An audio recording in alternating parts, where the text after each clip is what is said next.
اسامہ ابن زید رضی اللہ تعالیٰ عنہ نے ایک جنگ کے دوران جب کافر کے ساتھ دو بدو مقابلہ ہوا اور وہ کافر جو تھوڑی دیر پہلے انہیں قتل کرنے پر آمادہ تھا، جب ان کی تلوار کے نیچے آیا تو اس نے کلمہ پڑھا، اس کے باوجود حضرت اسامہ نے اسے قتل کر دیا.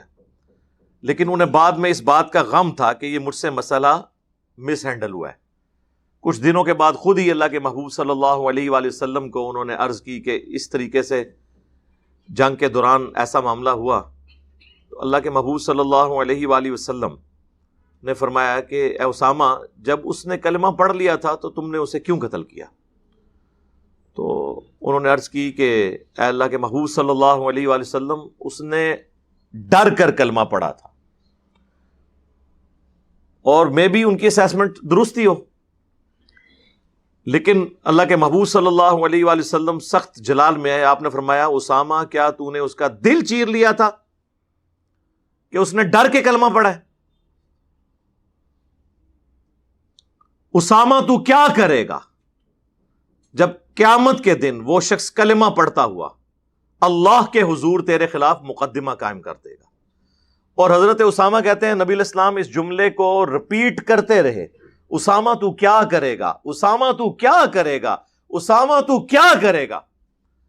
حتیٰ کہ وہ کہتے ہیں میرے دل میں یہ خواہش پیدا ہوئی کہ آج سے پہلے میں کافر ہوتا اور آج ہی کلمہ پڑھ کر مسلمان ہوتا،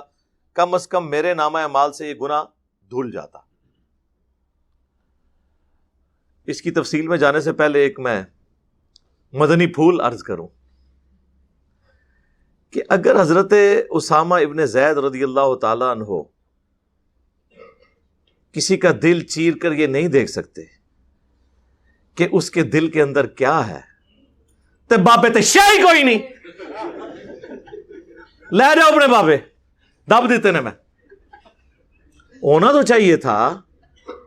کہ اسامہ ابن زید کہتے یا رسول اللہ، آپ کا جو ادنا صحابی ہے نا واشی، جو اینڈ پہ مسلمان ہوا ہے معافیا مانگ کے، اس کے گھوڑے کے قدموں کی خاک جو اس کے گھوڑے کے نتھنوں میں بیٹھتی ہے، اس کو کوئی غوث، کتب، ابدال، بڑے سے بڑا ولی نہیں پہنچ سکتا. اور میں تو اسامہ ہوں، آپ کے لاڈلے منہ بولے بیٹے زید ابن حارثہ، جو واحد صحابی جس کا نام قرآن میں آیا، اس کا بیٹا، جس کے بارے میں صحیح بخاری میں حدیث ہے کہ نبی صلی اللہ علیہ وآلہ وسلم زانوں پر ایک طرف حسن ابن علی کو بٹھاتے تھے، دوسری طرف اسامہ ابن زید کو، دونوں پوتوں کے مانے تھے. تو اگر آپ کے یہ بعد میں آنے والے چیتے، غوث، کتب، ابدال، وہ لوگوں کا دلوں کا حال جانیں گے اور پوری کائنات کو اس طرح دیکھیں گے جس طرح ہتھیلی پر، جی یا رسول اللہ میں نے دل چیر لیا تھا، اس کے باوجود میں نے جان بوجھ کے مارا ہے، اور اگر یہ ہو جاتا